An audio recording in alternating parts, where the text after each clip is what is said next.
ఆయన పరలోకము నుంచి ఈ లోకానికి వచ్చినప్పుడు ఆయన మహామహిమతో రాలేదు. ఒక మామూలు వ్యక్తి వలె, ఒక గొర్రెల కాపరిలాగా ఆయన ఈ లోకానికి వచ్చాడు. షులమితి లాంటి నిన్ను నన్ను ఆయన ప్రేమించినాడు. ఆ ప్రేమను ఆయన రుజువుపరుస్తూ తన ప్రాణాన్నే ఆయన మన కొరకై ధారపోశాడు.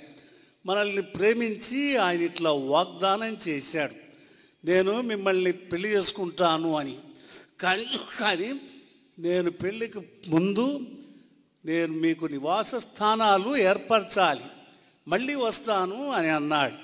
షులమితి ఇలాగా సంఘమైన మనము ఆయన వస్తాడు, ఆయన వస్తాడు, ఆయన వస్తాడు అని మనం ఎదురు చూస్తూ ఉండాలి.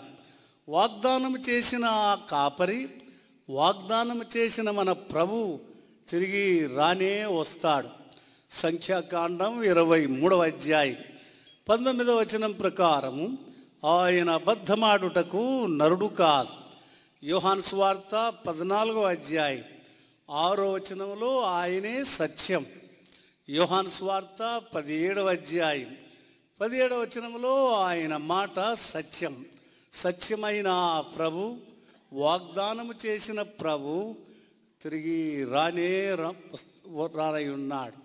ఈ పర్యాయము ఆయన ఒక మామూలు మనిషిగా రాడు.